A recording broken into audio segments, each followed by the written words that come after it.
So I want to talk to you about interim inspections. So you have hopefully referenced your tenants, satisfied the documentation required for the Deregulation Act 2015, you've carried out your Housing Health and Safety Rating System risk assessment, and you're good to go. So your tenants move in, everything's hunky-dory.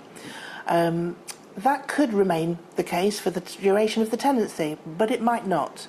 And we strongly recommend that you or your agent or somebody visits this property and conduct what we call interim inspections on a regular basis. 2 a year is usually enough. And it's enough to let your tenants know that you're there, you're available, but also that you're going to keep a close eye on making sure that that property remains in good order throughout.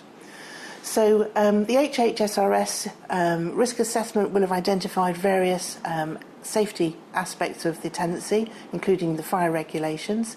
And when you do your inspection, you'd be wise to revisit those items, really. When you do your first check, you're looking at the next 12 months.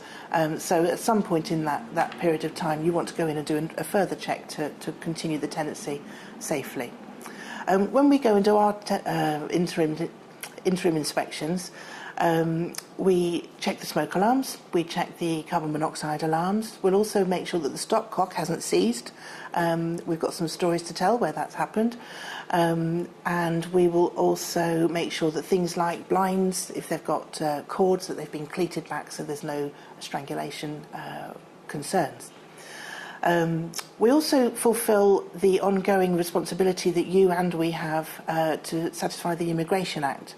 Now, when we go, we need to be sure that the people who are living in the property are who we referenced and confirmed the right to rent checks with at the beginning of the tenancy.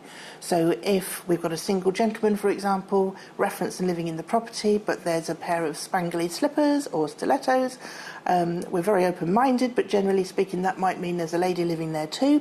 And if that's the case, we need to know who she is, we need to get her reference and onto that tenancy agreement, having proved that she has also the right to rent.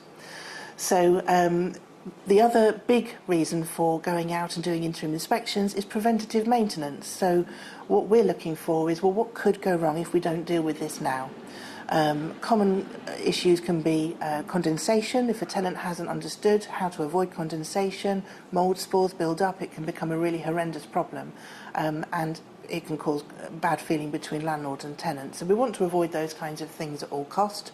And by recognising maybe a roof tile slipped or a piece of guttering blocked, getting that dealt with before there's a problem prevents further decoration, leaks and all sorts of inconvenience to yourself and your tenant.